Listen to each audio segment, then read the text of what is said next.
ప్రియ సహోదరి సహోదర, ఈరోజు దేవుని ఎడల ధనవంతులై ఉండటం అంటే ఏంటో చూద్దాం.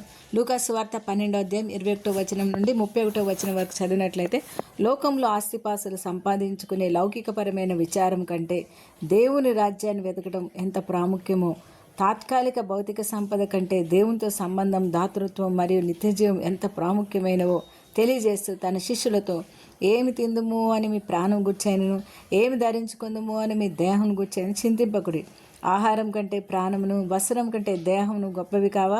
వాటిని ఇచ్చిన దేవుడు వాటిని పోషించడం కూడా ఎరుగును అని చెప్తూ, కాకుల సంగతి చూడండి. కాకులు విత్తవు, కొయ్యవు, వాటి గరిసె లేదు, కొట్లు లేవు, గిడ్డంగులు లేవు, అయినను దేవుడు వాటిని పోషించున్నాడు కదా. మీరు పక్షుల కంటే శ్రేష్ఠులు కారా? మీ చేతుల్లో లేని విషయాల కోసం ఆందోళన ఎందుకు చెందుతారు? వ్యర్థమని చెప్తూ, మీలో ఎవడైనా చింతించడం వలన తన ఎత్తు మూరడు ఎక్కువ చేసుకోగలడా? కాబట్టి అన్నిటికంటే తక్కువైంది మీరు చేత కాకపోతే తక్కిన వాటిని గురించి ఎందుకు చింతిస్తారు అని ప్రశ్నిస్తూ, సృష్టిని చూసి నేర్చుకోండి. పువ్వులు ఎలాగ ఎదుగుతున్నాయో ఆలోచించండి. అవి కష్టపడవు, బట్టలు వేసుకోవు, అయినా దేవుడు వాటిని ఎంతో అందంగా అలంకరించాడు. గొప్ప రాజైన సొలొమోను వస్త్రాలు కూడా వాటి అంత అందంగా ఆహ్లాదంగా లేవు తెలుసా?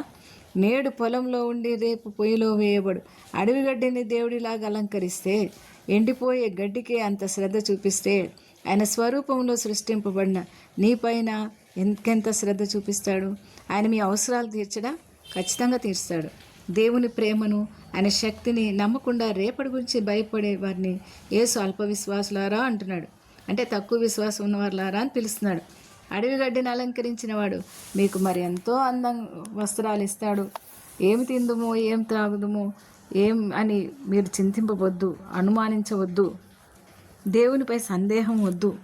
యేసు చెప్పారు, ఈ లోకపు జనులు ఎప్పుడూ భౌతిక సంబంధమైన వాటి కోసం వెతుకుతారు, కానీ విశ్వాసులకు ఇవి మీకు కావాలని మీ పరలోకపు తండ్రికి ముందే తెలుసు అని లోకస్తులకు దేవుని పిల్లలకు తేడాను వివరిస్తూ చెప్తున్నాడు దేవుడు.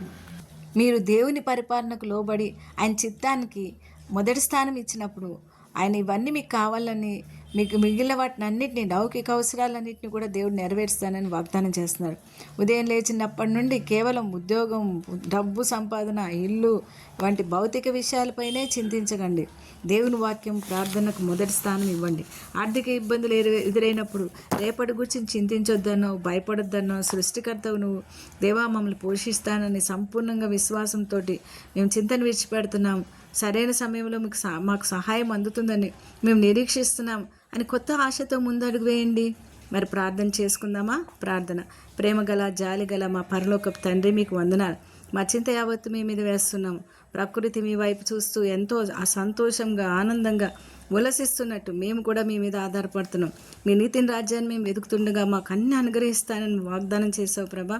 మాకు అనుగ్రహిస్తున్నందుకు వందనాలు చెల్లిస్తూ యేసు నామమున నడుచున్నాం తండ్రి. ఆమేన్, ఆమేన్.